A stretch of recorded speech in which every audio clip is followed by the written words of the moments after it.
Hi guys, welcome to the latest podcast of YarninBlak. Today I've got a great guest on, Jarrod West. I'll introduce you to him in a minute. But first I'd like to acknowledge the traditional custodians of the land that I'm currently calling in from. I'm here on the land of the Wurundjeri people in Bourbon Q, and I want to pay respect to their elders past and present, but also I'd like to acknowledge the young people that are coming through. They are warriors of the future that are going to help carry culture into the future. And I want to acknowledge any other Aboriginal people here today. But without further ado, I want you to meet my guest for the day, Jarrod West. How are you? Very well, Bruzzy. Yourself? I'm fine. I'm so glad that I could get you on. And yeah, so just to get people started, tell us who you are, where you're from. Yeah. Hey, everyone. I'm Jarrod West. I'm a very proud Bunurong man from coming in from the lands of the Bunurong people. It's a pleasure to live and work on my country and be so connected to my ancestors every day. Yeah, I'm very proud of who I am. I was certainly raised with a strong sense of cultural identity. There was never any doubt from the day we were born in our household, myself and my siblings, who we were, what mob we come from, who our ancestors are, how we've been moved around over the years. So yeah, I was very lucky, very lucky to have that, and I still very grateful every day to always understand who I am and where I'm from. Yeah. So you always grew up on Bunurong country, but go back to when you were at school. How much Aboriginal studies did you learn at school, if any? Next to none. The this is something I've learnt as I've had kids, and I've sort of reflected, looking through their textbooks, which we pay an exorbitant amount of money for something that just gets thrown in the bottom of their bag and then gets soaked in whatever drink bottle leaked in their backpack. But actually flicking through them, I'm made me reflect on, well, how much actually Australian history did we learn at school. And look, I went from, prep to 12 and then on to university. And I can honestly say we learnt very little. We learnt that Aboriginal people were here at the time of colonization. Although that term, when I was at school, wasn't colonization, it was discovered. Yep. Like Australia was uninhabited. That notion of terra nullius was still being pushed right through. And look, I'm only 35 years old, so I'm not that far out of high school, but yeah, that term I've seen has really changed a lot in the last decade. We've gone from Australia was discovered to Australia was colonized, which is a really positive evolution in the narrative for Australian society, which is fantastic. But going back to your original question, not a lot at all. And then even still now with my kids, I'm not seeing a lot. I actually do a lot of work, volunteer work with quite a few schools down here on the Bass Coast on Bunurong country, actually working with their Morung leads or their Aboriginal leads, actually trying to introduce culture into their classrooms. Right down to not long ago, I run a big yarning session for all the Aboriginal and First Nations students at a local high school. We did some possum skin marking and taught them around, well, this is from our country. This is how we actually create cultural maps that, on the back of skins. So we were never lost, but we recorded our journey, and this is how you do that. And I took a young group of year 9 boys down the road to somewhere called Red Cliffs and, showed them how to actually find different shades of ochre. And one of them actually said to me, I didn't realize how many different colors of ochre there were. I'm like, there's a million different colors. It just depends which country you come from. And they all have different uses and different meanings. And so, yeah, I've been doing a lot of donating a lot of time to the local schools to try and get that in. Yeah. We also noticed that, languages has changed, as you said, in the history books, because I remember us being referred to as the natives, and now we're referred to as the first Australians. But the first Australians, when I was at school, were the people that arrived on the ships. That's it. That's it. Settlers. Yeah, yeah. It has been one of the most positive generational changes I've noticed. So, before my father passed away, he always said, Australia was never discovered. We were already here, so you can't discover something that was already found prior. So I grew up with that narrative, and then going through life, it was always like, oh, Australia Day was when Australia was discovered, and I always used to argue that point, and a lot of my not only Indigenous mates couldn't understand why I argued that point so much, but Yeah. it was just the language that we were taught. Unfortunately, human nature is we're all parrots from our parents. So to actually change language across the society is quite a big and fantastic thing to happen. So I'm glad it's changed. Yeah. Now, you mentioned finishing year 12 and then going to uni. What did you study at uni?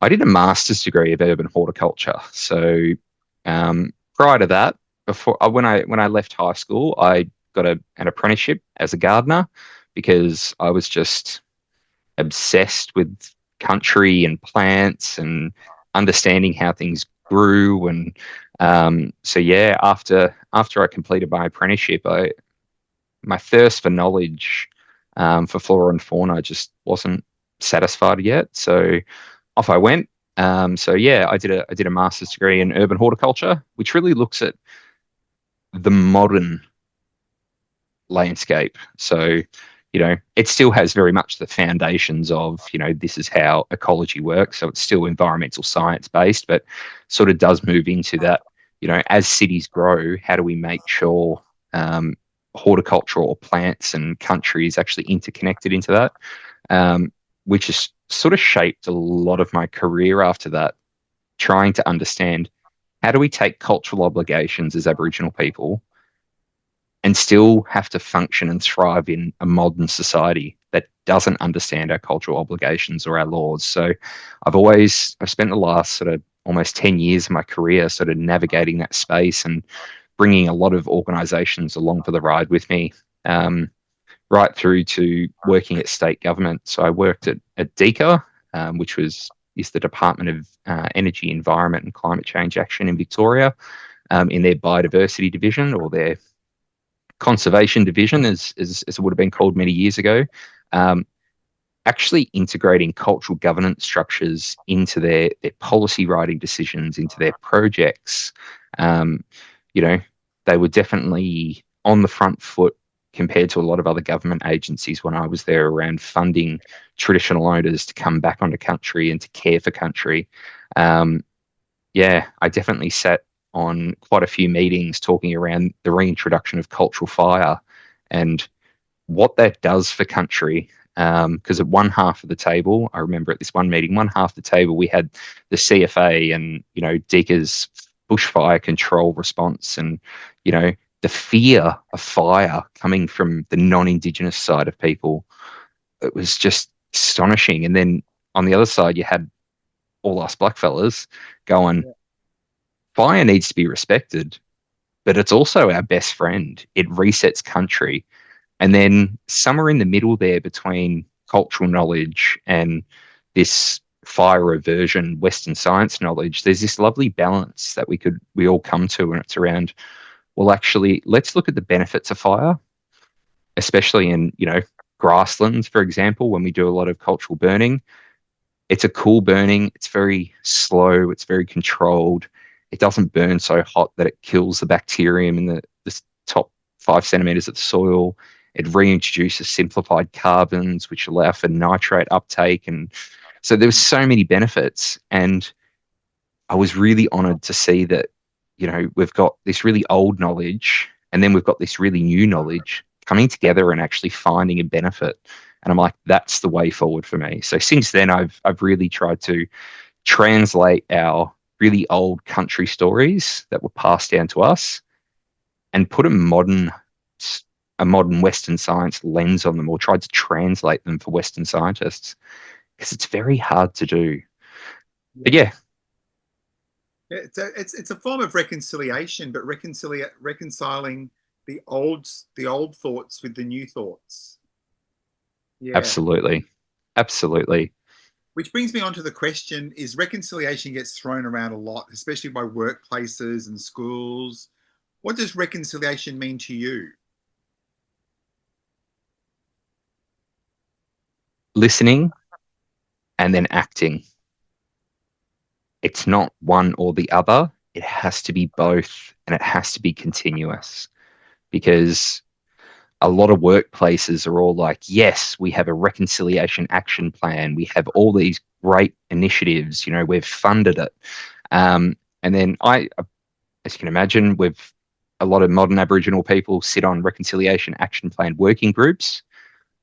My biggest criticism always of those reconciliation action plans is the intent is great, but when you actually look at their actions and their initiatives in that plan, I always look at it and go, where is the benefit for Aboriginal people?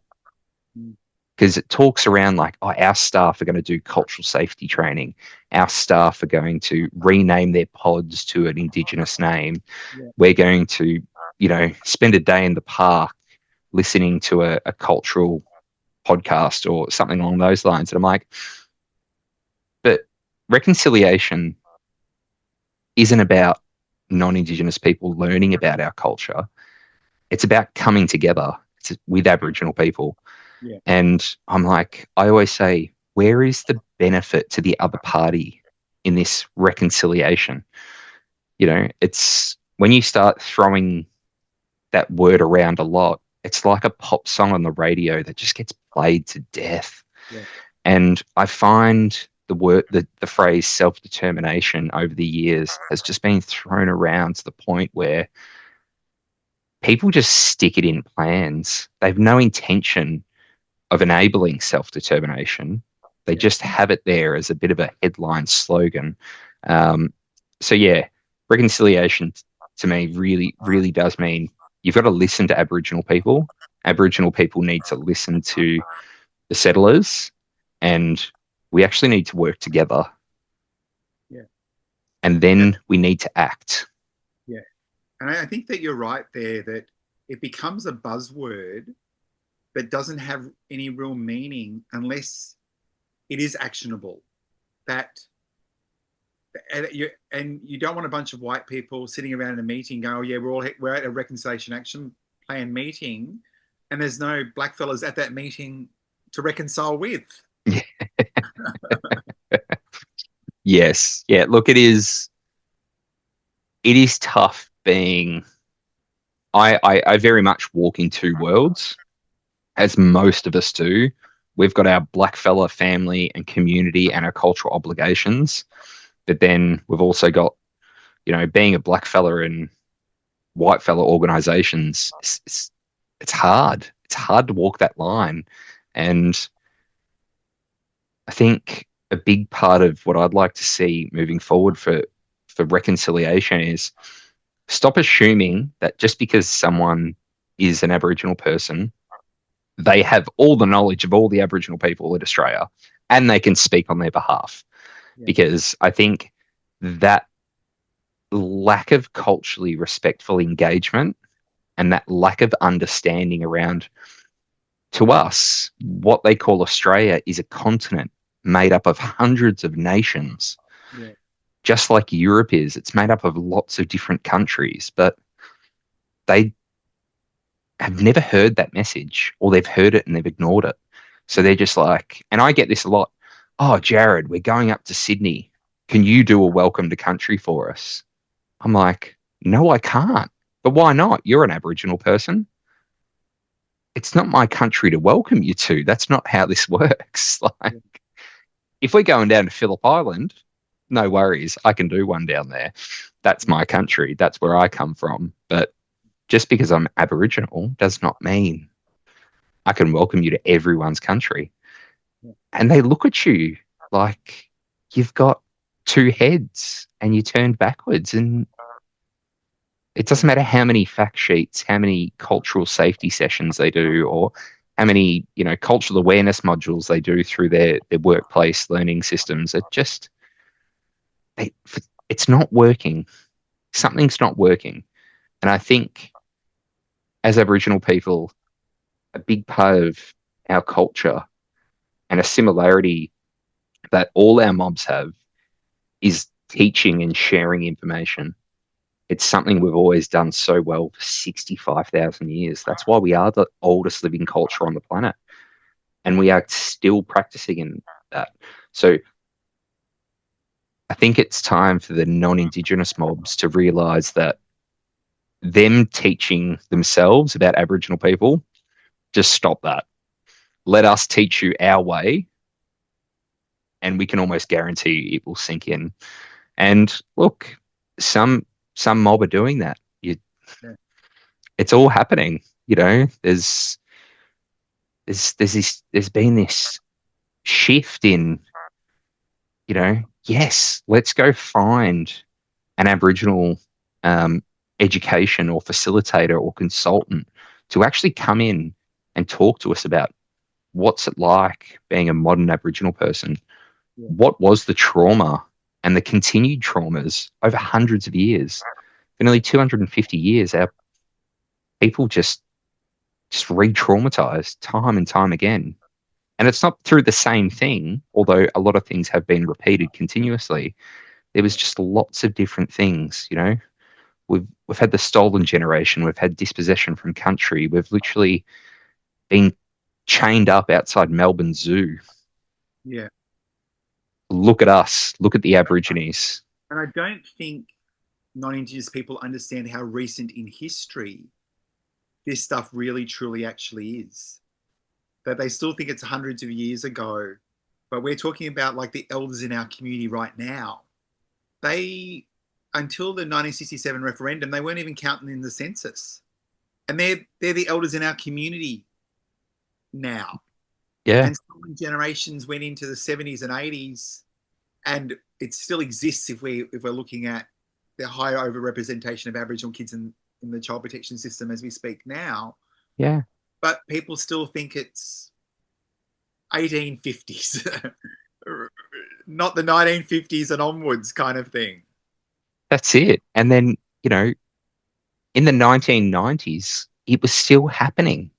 Yeah. And I think a lot of people don't realize, I think, when was it? 1986, the last Aboriginal child was forcibly removed from their parents' home. 1986. That's less than 40 years ago. Yeah. That's literally between when you were born and when I was born. It was still happening. Yeah. And those kids are now grown adults still carrying that trauma. Yeah. And it's great that you mentioned child protection because, for the last 7 years, I have, raised my sister as my own daughter. When after my father passed away, my sister's non-Indigenous mother wasn't fit to look after her for a while. So she came and lived with me. And the amount of patronizing tick box actions that come from the child protection system because it was an Aboriginal child in an Aboriginal kinship arrangement actually made me feel ashamed. Yeah. And there was an Aboriginal agency, who I won't mention, who was clearly only in it for government funding. Yeah. They weren't culturally respectful. No. They didn't care about the child in question. But because they were the Aboriginal Child Protection Authority, or the governing body for Aboriginal children in Victoria, the department just did whatever they wanted. It literally took me writing a letter to the minister to say, I need an exemption not to deal with that organisation. Yeah. I was raised on country and by our cultural laws and customs. Yeah. I'm well aware of how to do this. Yeah. I don't need assistance. And their assistance was hindrance, if anything. But I will say, child protection in Victoria's system anyway, they need to look at not just to the age of 18 and then see you later. They need to start looking at, well, how many kids now actually get to 18 and just move out of home? Yeah. Doesn't happen. Doesn't work. And On 18, average, kids are living at home to 25 before they can buy a house, and then they're still super reliant on their parents. I know I was. and 18's that age where you're in year 12 as well, or year 11, year 12. And if you Hmm. don't have the foundation and you don't have the support from either family, your biological family, or your adoptive family, or your foster family, once that finishes, we see a lot of kids drop out of school because they don't actually have that support to get them through year 12 and get them into their 20s and Yeah, to 25. yeah. And look, as you and I both know, as men that have gone through that, at 21 and 22, even right through to 25, you're still a kid. You're still dumb. You've got no idea what's going on in the world, and you Yeah, rely so heavily on those who raised you or your support networks. yeah, And you know, I understand from a legislation point of view, they need to draw a line in the sand somewhere.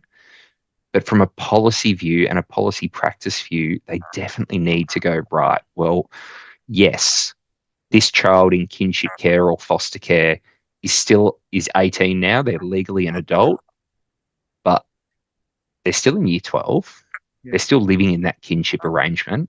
yeah, Nothing's changed except they've had a birthday, just like the years before. yeah, But they just drop you like a hot bag of rocks in the river. Just see you later, and they're gone. And I'm like, those the people that have been raising this child aren't just going to pack up and leave. no, So that all the support that that family unit has been relying on for years and years and years yeah, just vanishes all of a sudden. And I'm not saying, my sister was ever a burden to raise. She certainly wasn't. It was yeah, still one of the proudest things I've ever done as a family member. yeah, But, you know, we're blackfellas. Up until 50 years ago, we were still being paid with food scraps and boxes of flour, and yeah, you know we we're still 200 years financially behind in terms of generational wealth than the rest of Australia. yeah, So why would the Victorian and the Australian government just drop and pull out all their support as soon as someone has a birthday? It's just wrong. And that is the lack of cultural understanding that yeah, the government needs to change. yeah. Because they're Is trying to close the gap in education, getting kids to year 12. Then they're trying to make sure that they've got closed the gap within getting kids to university. But if we're not even getting kids to year 12, how are we going to get them to university and TAFE? Mhm. And how are we going to get them the jobs at the end if we're still struggling to get our kids to year 12? Absolutely.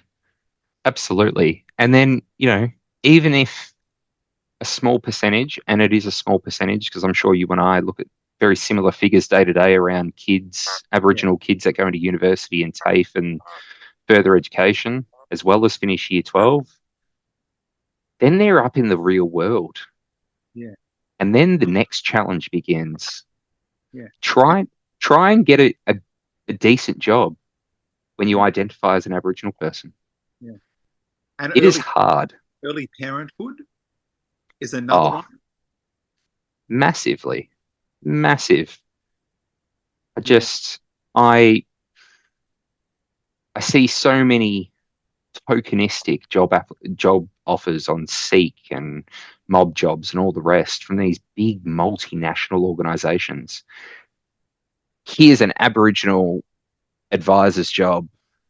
No worries. You'll be reporting to executive and you'll be doing all this impressive stuff.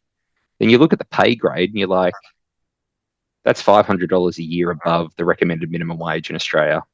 yeah, And I'm like, oh, there is a senior advisor's job there as well at the same company that is paying six figures. yeah, And you look at the duties and you're like, they're doing the same thing because one is an Aboriginal identified job. Great. I'm all for DAP roles, designated Aboriginal positions or identified only roles, but don't cut the wage in half because you've done that. Yeah. That is literally the opposite. And then there is so many, oh yeah, we would happily offer any young Aboriginal person or any Aboriginal person a traineeship. Really? Because I tell you what, when I was 25, I'd finished an apprenticeship, pretty much finished university, and was looking for work. And all I could find in terms of Aboriginal work, sharing my lived experience and my cultural knowledge to an organisation to uplift their cultural capabilities, it was all just entry level. And I'm like, what? You're so desperate for this information until you actually see the cost of it. And then you're like, nah, we still want the information, but we can't pay that much. Yeah, that's true. These are the challenges of a modern Aboriginal person. And I think we don't talk about them enough. No. I've got a question for you, and that is, cultural safety is a word that gets thrown around a lot. What makes you feel culturally safe when you go to an organisation for the first time? Respectful curiosity. Because let's be honest, as Aboriginal people, we got pretty thick skin. We've been through a lot of really hard stuff. It is that respectful curiosity where they go, oh, I've got a question and I hope it's not offensive to ask. I always say, if you're going to be a racist, racism has intent behind it. Yeah. And you can hear it. If you've just got a question, don't be afraid to ask. Yeah. That's what I find culturally safe. What I find culturally unsafe is, oh, we've got to go talk to the Aboriginal community. Oh, that's going to take ages. That's a too hard basket. Put it over there. And well, how much of an Aborigine are you really? That is, when people say that, again, if they're trying to be inflammatory and racist, you can hear the intent in their voice. Yeah. When there is a genuine curiosity, is this something that's considered? I always say, I'm all Aboriginal, just like you're all your mum and all your dad. I'm all my mum and all my dad. I'm just a light-skinned black fella. And that's okay. Yeah. We don't percentage it. I don't say this part of my leg is Aboriginal and this part is white and this part comes from, my grandfather who was English and this part. So again, I think if someone's trying to be racist, you can hear that intent. If someone's genuinely curious, I'm always happy to answer questions and share my lived experience and my cultural knowledge with them, and I've worked in places where, there was a lot of culturally unsafe practice, and it wasn't blatant rude racism, but it was very much that unconscious bias around you're an Aboriginal person.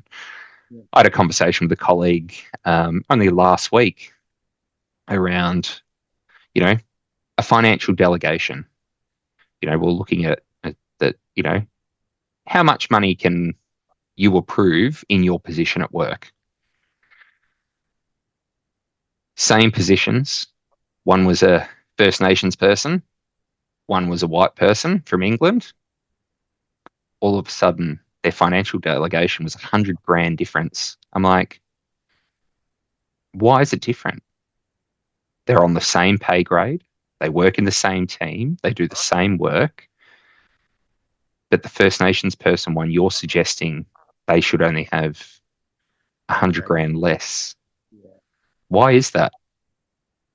And they went, oh, it was just, that's what I thought was appropriate.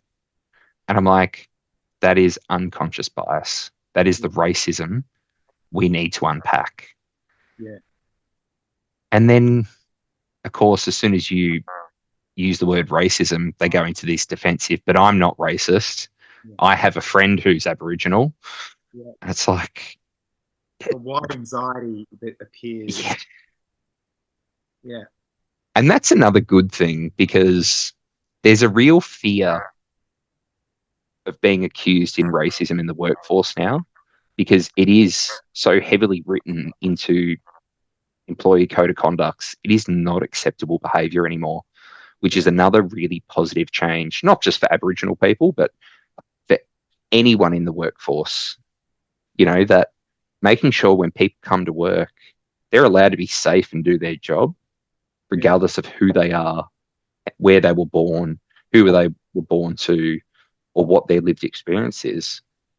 So, yeah, cultural safety, it has to be respectful curiosity and the willingness to do what has to be done. If you have to engage with traditional owner communities on a project, do it. Yeah. Don't be scared of it. What's the difference between, and I'm just going to ask you this way, because people's reconciliation action plans have been written in a way that says, let's contact the traditional owners. Now, most traditional owners tell me, I'm not really interested in your rap, really, because our job is about cultural heritage. Mm-hmm. Right? So I think it's something Reconciliation Australia needs to look at. But who should people be talking to, and who should people not be talking to? And what I always say is the person that's running around going, talk to me, talk to me, talk to me, talk to me, is probably the person you don't talk to. Mm-hmm. But who should organizations be talking to? The local traditional owner membership group. So in my case, it's the Bunurong Land Council. Yeah. The Bunurong community have come together and and built a Bunurong Land Council, which is how we organise our community.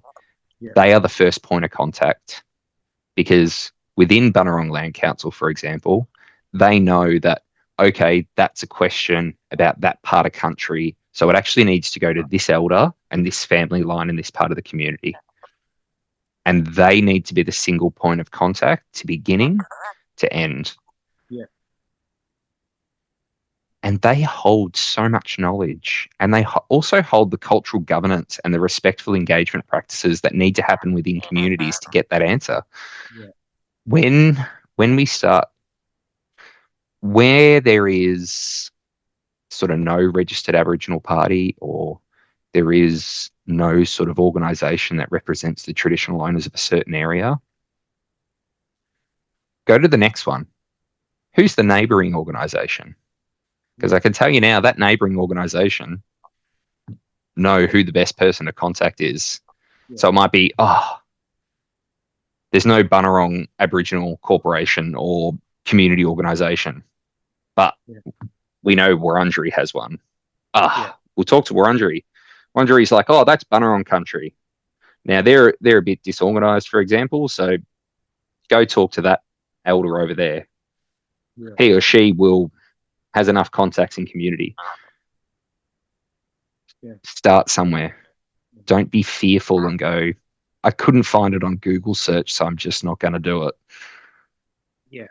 Because I think that's what a lot of people still do. They sign up Google search it, or I've heard, have you spoken to traditional custodians? I sent them an email about 4 weeks ago and they haven't responded. Have you thought of going into talking to someone? Have you thought of picking up the phone? Have you thought of traditional smoking ceremony? I don't know, anything that. Look, to be honest, it's something that I deal with on a daily, especially coming off the tools and stepping into an office job. Uncle, how do I go and talk? How do I talk to this mob? I don't know. Phone, fax, email. Yeah. You can send them a telegram if you really want. How do you talk to a non-Indigenous organisation? Because blackfellas, we live in a modern world. Yeah. Like, we have iPhones, we have laptops, we have an internet connection, we have access to emails. We have actually adapted. Yeah. My traditional message stick. Yeah, that's it. The message stick. That's our phone now. Yeah. And they're always like, could you could you proofread this email for me before I send it off? I'm like, no, I'm not your executive assistant. Yeah. And providing you are polite and courteous in your email correspondence, like you are to everyone else, Yeah. that's enough. Yeah. And they were like, oh, it's that simple. Stop overcomplicating it. White fellas, the way that your brain is, the way white fella brains is sort of developed, it's just everything's so complex. I'm like, simplify it a little bit, take a step back, look at the whole picture, and then take your first step forward.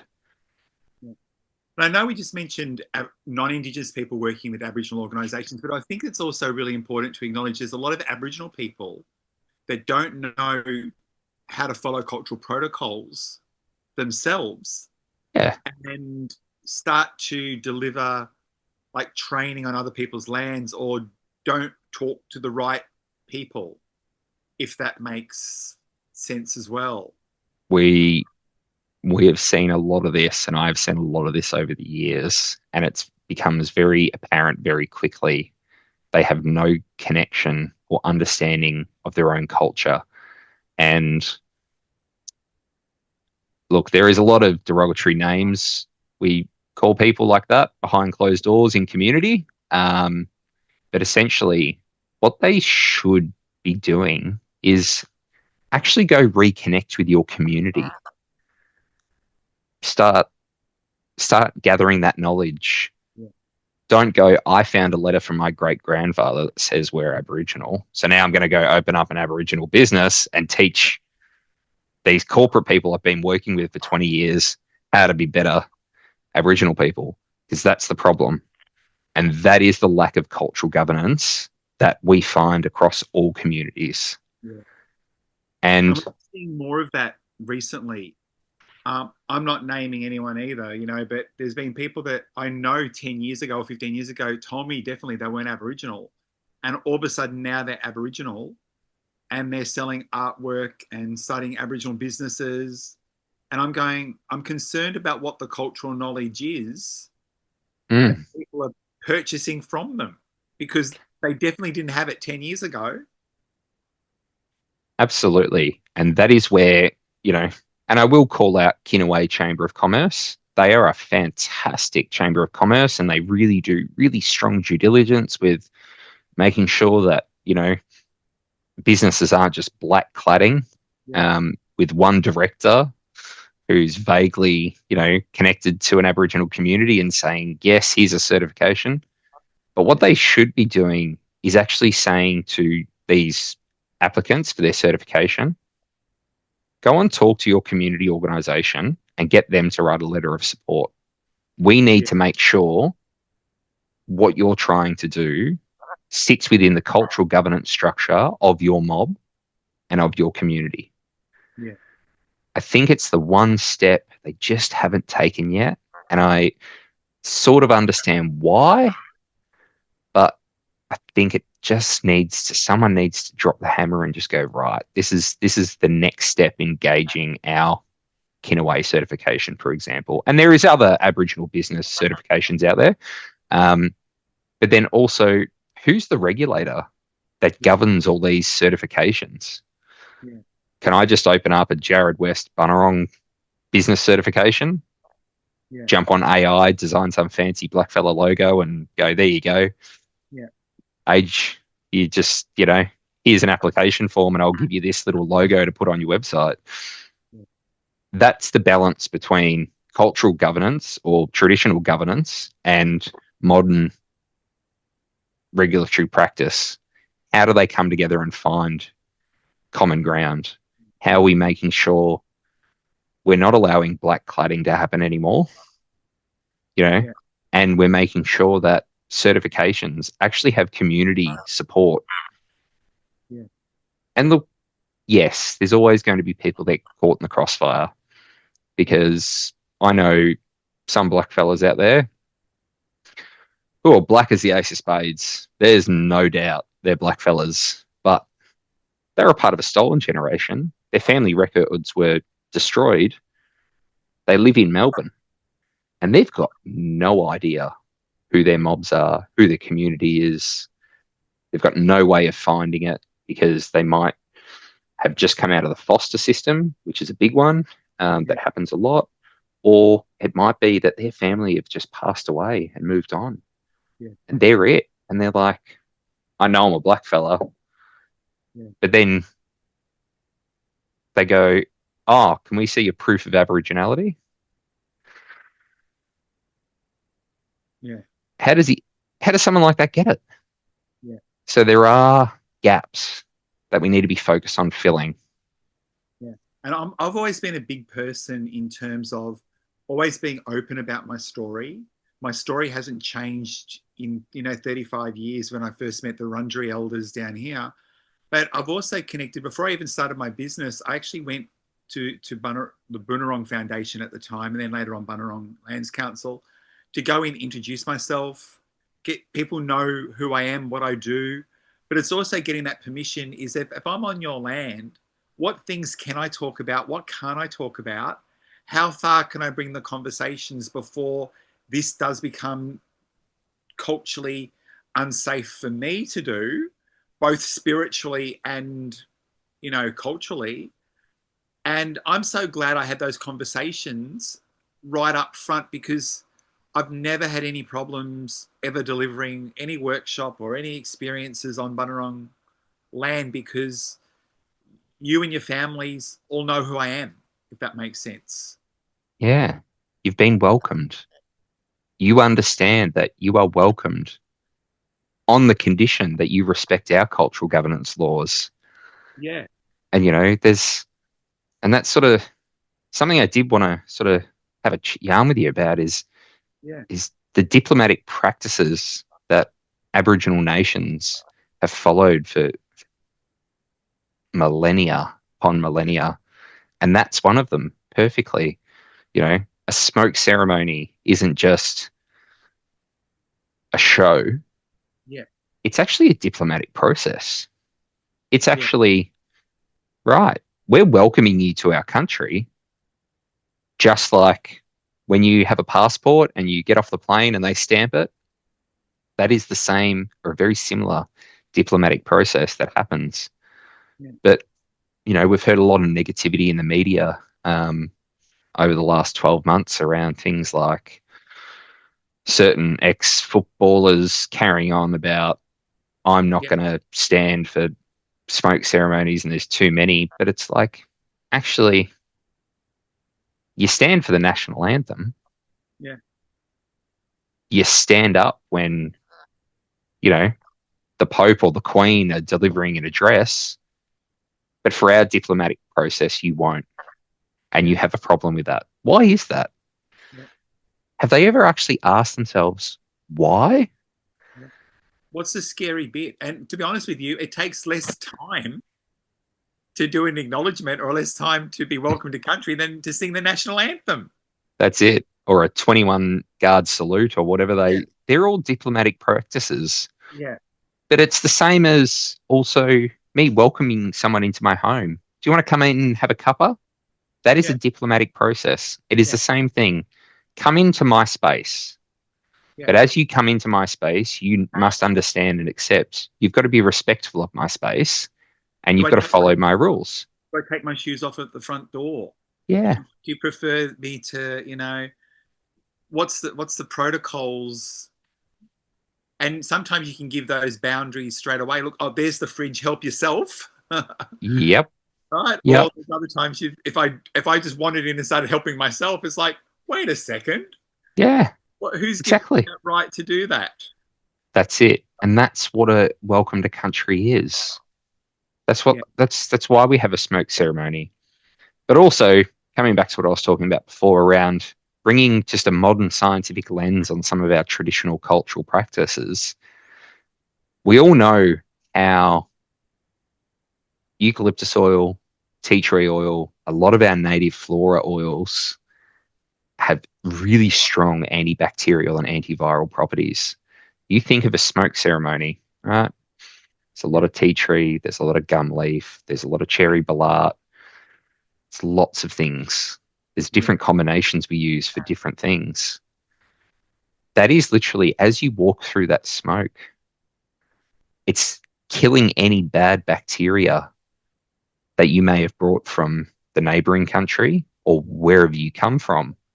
So it's also a way of making sure you're not bringing any bad things, bacteria. Yeah. It's not, look, there is great spiritual connections to smoke ceremonies. I'm not denying that at all, but I think in a modern world, when you actually look at why do we do it? Well, we're protecting our country. You white fellas call it biosecurity now, because as Aboriginal people, we always knew we lived on a big island, and we know anything that floated in from the sea was clean because the salt water has just killed all of that. But even then, why do we use fire so much to manage country? Well, there are stories of, animals dying, just getting sick and dying. And then it's spreading. And then the old people started running fire through the country. And then all of a sudden, the sickness was gone. Yeah. We had biosecurity practices. We had diplomatic practices. We had complex education systems. We had self-sustaining communities living directly off country. Country thrived and we thrived. But still, that narrative of Aboriginal people is there was nothing here. Terra nullius. There's nothing here. Yeah. We discovered you. Yeah, I always try to explain it when I have to break it really down to kids at school. Sometimes is that, like in England, when they left England on a big ship, there were big buildings that were churches and big buildings that were schools and big buildings that were hospitals. And when they got here, those big buildings weren't here, but they couldn't see that that lady under the tree talking to the kids was the school. Mm-hmm. They couldn't see that those little tent things that were down away from community were people that were actually sick, that we were isolating in order to get well again. They couldn't see the cemeteries plotted out because our cemeteries aren't plotted out in little plots. Yeah. Every notion that came from England was a very different look. And even though, because they couldn't see what they had, thus we never had it. Exactly. But it was there. They just weren't looking for it. Yeah. And they didn't want to look. No. All they saw was, this is ours. We will take it all. Yeah. And anyone that tries to stop us, we will deal with. And that is still the mentality of a lot of non-Indigenous people in Australia. Yeah. You look at that fella who, I think it was in Western Australia, some kids walked into his backyard on a 40-something degree day and jumped in his pool. And he thought it was acceptable to cable tie them. Yeah. But he didn't ask them, oi, kids, get out of the pool, off you go. Yeah. He jumped on them because they were Aboriginal kids. Yeah. Now, I'm very happy. This is it was something that restored my faith in the non-Indigenous justice system. Yeah. He was formally charged, and he's now suffering the consequences for doing that. Yeah. But I didn't see that on the front page of the Herald Sun. No. Didn't even see it on Channel 9 News. Saw it a little bit on ABC. No. But on NITV, it was there. They followed that case. They followed that story. They followed up with those young kids. Are you okay? That was what a horrible experience. Just kids just being kids. Yeah. And, Yeah. But even when you hear the white mentality of it sometimes, they broke and entered the property. They climbed a fence. I mean, they didn't break through the house to get through to it. Yeah. They'll be a public nuisance. I don't think they'll be a public nuisance swimming in the pool. So exactly. The white lens of it kind of shadows over the truth. Absolutely. And that's how it's always been. Yeah. Now I am watching the time. I've got 2 questions for you. Yes. The second last one is, and I ask every one of my guests, if I had $1 zillion, which I don't have, but if I did have, and I gave it to you, and I let you borrow my magic wand here and said, you've got $1 zillion, you can fix whatever you like in Aboriginal affairs in Australia, what would you start with? I would start with buying up every single property that was owned by a non-Australian and start giving it away to traditional owners to live back on their country. So all the foreign investment across all of our property markets in Australia that are owned by Chinese and Indian and all the other super wealthy countries in the world, I would buy all those properties back at whatever cost. Yeah. And just say to whichever traditional owner family, here you go. You can live back on country. Yeah. That's where I would start. I like that. Look, I want to say thank you for hanging with me today, but my final question is, what would you like people to walk away with from our yarn this afternoon?